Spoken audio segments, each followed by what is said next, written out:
Поздрав до сите слушатели на ЕСИ Радио. Вие сте со емисијата Шах со Љубишан Доновски.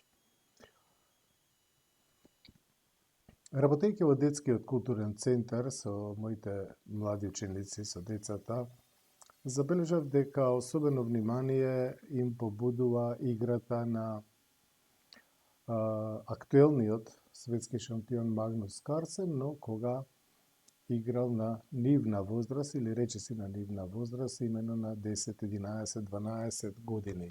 Колку силен бил Магнус Карсен уште тогаш, тоа е просто фасцинантно и се разбира дека тоа е голем подем и поттик, би рекол, за младите да ја подобруваат својата игра, да работат напорно на шах како што тој почнал и како што тој работел, колку труд вложил за да го постигне она што е денес, а тоа е практично неприкосновен и е вистински шампион во последните 10 години. Има уште две крупни шаховски фигури, говорејќи после Втората светска војна. Анатолий Карпов, да речеме, доминираше од 1974 па до некаде би рекол дури и крајот на 80-тите години, но до 85-та сигурно, додека не го загуби мечот од Гари Каспаров, а токму Гари Каспаров, кој што повторно доминираше од крајот на 80-тите и 90-тите години до новиот милениум, практично беше вистински шампион, непобедлив шампион и токму идејата да видиме една партија од младиот Гари Каспаров, кој што ќе биде најмладиот јуниорски шампион на тогашниот Советски сојуз со 13 години, но и многу брзо ќе напредува, ќе биде после младински светски шампион, прв пат шампион на Советскиот сојуз и така натаму и така натаму. Не е целта на оваа емисија, почитувани слушатели, за целокупното огромно творештво и биографија на Гари Каспаров, туку оваа партија која што тој ќе ја игра на 12 годишна возраст, да видиме како Гари Каспаров играл уште како дете. И не е чудо и не е практично зачудувачки што ќе стане потоа голем шампион. Гари Каспаров со црни фигури против Самбат Елпутјан, тогаш големата надеж на ерменскиот шах, кој што исто така ќе стане силен велемајстор. Но Самбат Елпутјан, роден 1957 година, Гари Каспаров 1963 година. Значи 5-6 години разлика во возраст, кога тоа било многу важно и кога тогаш било битна разлика, нели? Значи Гари Каспаров со црни фигури против Елпутјан се брани со кралско-индиска одбрана D4, коњ F6, C4, G6, коњ C3, ловец G7, E4, D6, имена тоа се вовидните потези во кралско-индиска одбрана. Белиот има на располагање повеќе варијанти, а Елпутјан решава да продолжи со потегот F2, F3, вовед во така наречената семишова варијанта на кралско-индиска одбрана. Значи со потегот F3 тој го крепи централниот пункт E4 и под закрила на тој силен центар сака да ги развие своите фигури и да ја задржи таа просторна предност. И веќе во петтиот потек младиот Каспаров игра малку провокативен потек, наместо обичниот мала рокада, тој развива фигура, игра коњ C6, веднаш почнува контраигра против централниот пешак D4. Сега во оваа ситуација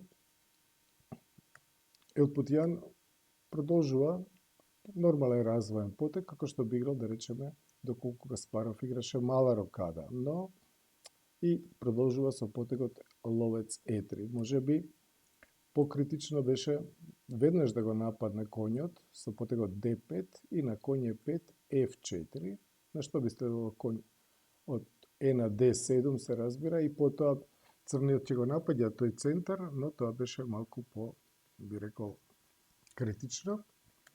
Но ловец E3 нема ништо, нели, погрешно во тој развоен потек, A6, со идеја топ B8 и B5 и сега дама D2. Повторно, вообичаен развоен потек и типичен за оваа варијанта. Иако Каспаров една година порано, 1975 година, против големиот и страшниот Виктор Корчној на хендикеп меч или симултанка, Корчној ќе се обиде со коњ G2 на ова место и по топ B8 коњ C1, исто така, типичен начин како се игра оваа позиција, а Каспаров E5, напаѓајќи на D4 и по D5 коњ D4. Имено токму коњот на D4 е идено решение, а не пасивното коње 7. Црниот жртвува пешак, ловец зема на D4, Е зема на D4, дама зема на D4. Корчној пак од своја страна бил познат по тоа што сакал да зема пешаци, а потоа да се брани ако е потребно, мала рокада.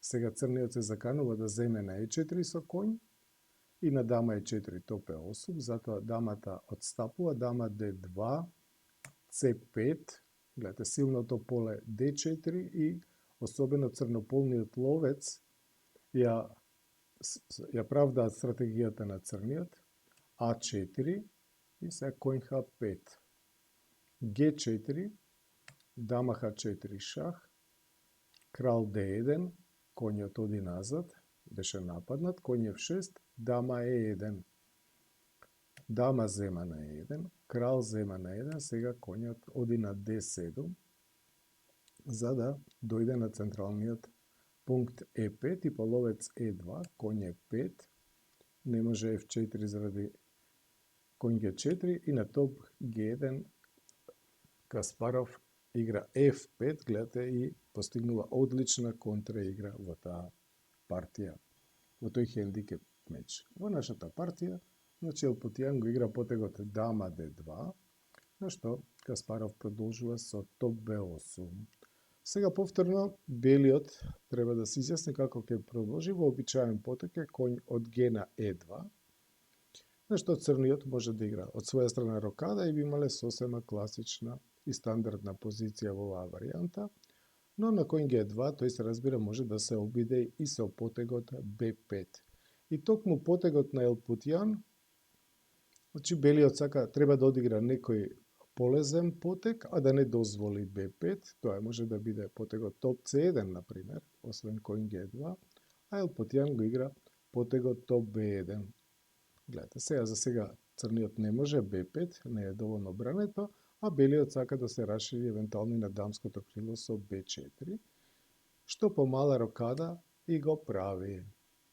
Гледате, Б4. Сега црниот има мала предност во развој и на ова место Гари Каспаров размислува 25 минути. Уште како многу мал, тој ги чувствувал сите специфичности, би рекол, и суптилности на кралско-индиската одбрана. Како таа динамика работи за црниот и зашто ова отварење е толку популарно, особено кај играчите со активен и напаѓачки стил, и ќе видиме дека тој ќе го одбере вистинскиот пат. А откако ќе почне да игра по 25 минутно длабоко размислување, тој за следните 10 потези ќе потроши само 15 на минути. Па да уживаме во играта на малиот генијалец. По Б4, Е5 и стандардно е на крилна акција црниот да одговори со контраигра во центарот. Тоа Каспаров го чини, но се разбира дека тој гледал многу понатаму. По Е5 белиот мора да затвори Д5 и сега коњ Д4. Значи коњот не отстапува, туку оди напред, коњ Г2. Тоа е 11-тиот потек и се разбира дека Каспаров цело време размислувал за последиците од следните неколку потези. Имено сега ако црниот попушти и земе на Е2, тогаш само ќе го развие својот противник, кој што ќе земе со ловец, ќе направи мала рокада и ќе има јасна предност без никаков ризик. Но имено на коњ Г2, С5 е онај потек кој што е критичен, зацврстува на D4, односно црниот жртвува пешак. D зема на C6, повторно сега ако земе со коњ и го предаде полето D5 во власт на противникот, тој ќе биде во попасивна и полоша ситуација, но имено B зема на C6, коњ зема на D4, E зема на D4, ловец зема на D4. Да речеме дека ова е првата критична позиција.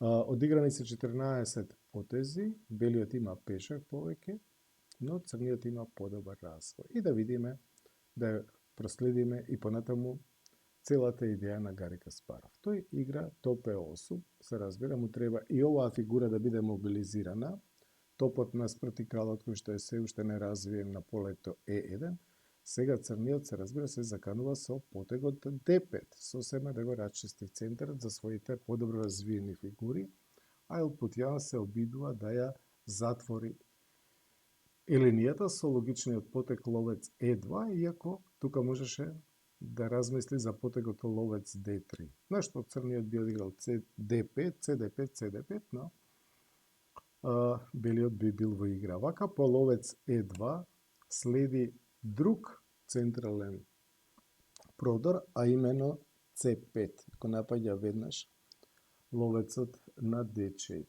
Сега ако белиот земе на F6, ловец F6, со идеја на ловеца зема на F6 коњ D5, ловец D4, тој црнополен ловец на полето D4 ќе му даде на црниот повеќе компензација за жртвуваниот пешак, затоа Елпутјан зема на C5, Б зема на C5 и сега следи таа бомба, тој страшен удар, а имено коње 4. Значи има многу геометриски мотиви во оваа ситуација, гледате, топовите се спротиставени на Б линијата, многу фигури се взаемно нападнати и на прв поглед не е јасно што се случува токму на таблата. По коњ зема на Е4, нападната е дамата, затоа белиот нема време да земе ниту на Г7, ниту на Б8, а коњот од друга страна од C3 го брани топот на Б1, значи принуден е да игра Ф зема на Е4 и сега дама Х4 шах. Меѓу потек. И сега белиот тука е на крстосница како да реагира на овој шах. Елпутјан ќе го одбере предложението Г3, сметајќи дека на тој начин ќе добие малку време затоа што дамата ќе биде нападната, но тој потек е практично погрешен. Алтернативи беа да бега со кралот на полето D1 или на полето F1, или пак да се покрие со ловецот на F2. Гледа, значи, белиот има 4 потези на располагање и Гари Каспаров незалудно ги потрошил тие 25 минути да види што ќе се случи. Се разбира дека тој не можел да ги пресмета сите варијанти и да направи проценка, но тука е таа гениалност, таа интуиција. Тој сметал дека, освен што пресметал, се разбира, и долги варијанти, дека мора да има нешто што црниот ќе може, што ќе оди, за да црниот биде во добра позиција. И навистина интуицијата, анализите ќе покажат дека не потврлила интуицијата на Гари Каспаров. Да видиме во оваа критична ситуација што ќе се случеше доколку Елпутјан одбереше едно од можните тука други решенија, односно други реакции на шахот на Х4. Имено, ако дојдеше со кралот на D1, тогаш би следело прво топ зема на B1 шах, коње зема на B1, сега дамата ќе земе на E4, напаѓајќи го и коњот на B1 и ловецот на D4. Ловец Г7 е практично изнудено, на што би следело дама зема на Б1 со шах, дама С1 покрива, дама зема на С1, крал С1, значи замена на С1 и сега кралот зема на Г7. Ловецот на Е2 виси и по потегот ловец Д3 би следело Д зема на С5. Црниот има се, вклучително и пешак повеќе и подобра структура и поактивни фигури и тоа е залог за идната победа во оваа завршница. Ловец F2 беше исто така возможен потек, значи да се покрие со ловецот од шахот, би следел изнудениот потек ловец C3 со напад на дамата. Сега повторно имаме изнудена и форсирана серија од двете страни. Ловецот ја зема дамата на полето H4, ловец H4 зема, ловец топ B1 шах, крал F2, сега ловецот ја зема белата дама на полето D2, а топот од H1 го зема топот на B1. D зема на C5. Топ B8, ловец на C3, спречува ловец F6, ловец F3, ловец D4 шах, крал F1. Ловец E5, топ A8 и по ловец зема на H2, ловец E7 со напад на C5 и ова беше добра варијанта каде што белиот ке можеше да спаси половина поен. Исто така интересен беше и потегот крал F1. Како реакција на шахот, топ B1 зема, коњ зема на B1, дама E4, повторно со напад на ловецот и коњот, но ловец зема на G7, дама зема на B1, дама D1, дама F5 шах, ловец F3, покрива, крал G7 и CD6. И повторно имаме една интересна позиција, каде што црниот има пешак помалку, но белите фигури не се добро координирани и се разбира дека црниот има повеќе од компензација за минималниот материјален недостаток, но од друга страна не се гледа директен пат како ќе пробие. Да се вратиме на партијата, која што е многу возбудлива, значи изборот на исто така младиот ерменски шахист Самбател Путијан, кој што патем речено во изминативе десетина години е многу заслужен за развојот на ерменскиот шах, имено за воведување на шах во училиштата. Тој беше вклучен и во образовниот систем на Ерменија и успеа да издействува шахот да стане задолжителен предмет во основните училишта. По G3, топ зема на B1 шах и сега крал F2. Тоа била замислата на младиот ерменски шахист, кој што подоцна ќе стане познат велемајстор, а имено во оваа ситуација гледате, значи дамата на црниот е нападната, а не може да отстапи форсирано со некој шах, нема полезен шах, нема од каде да даде, а исто така му виси топот на B1. Но поентата на црниот е не да бега со дамата, туку на напад да одговори со контранапад, а именно топ B2. На тоа се држи замислата на Каспаров, но таа е целосно и коректна замисла. Значи по топ B2, гледате сега ако дамата го земе топот, тогаш прво ловецот од G7 ќе земе на D4 со шах, а потоа дамата може да отстапи. Затоа G зема на H4, топ зема на D2, ловец зема на G7, крал зема на G7. Сега крал E3 со напад на топот, топ C2, крал D3 и сега повторно одлично решение на гениалниот руски велемајстор Гари Каспаров.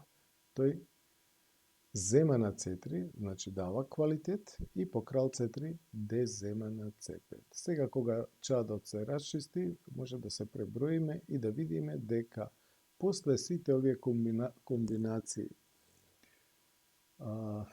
супер остра игра со жртви и контражртви, дојдовме до една завршница со ист материјал, со по еден топ, по еден белополен ловец, но црната структура е подобра, топот е на линија, веќе напаѓа на E4, има подобар ловец и подобра структура. И сето тоа ќе видиме дека ќе биде доволно за Каспаров, иако 12 годишен, кој што не само што во оваа партија ќе покаже неверојатна имагинација, точна пресметка и точна оценка на позицијата, но и оваа завршница ќе ја одигра на високо велемајсторско ниво.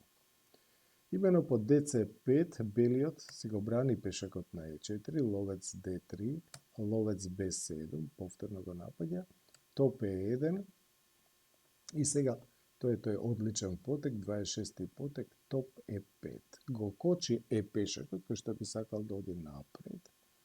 И топот е одлично поставен не само за да го блокира Е-пешакот, туку за да може да ги напаѓа слабите пешаци и по Х-линијата. Например, ако белиот тука одиграше топ Е2, тогаш ќе следеше топ Х5.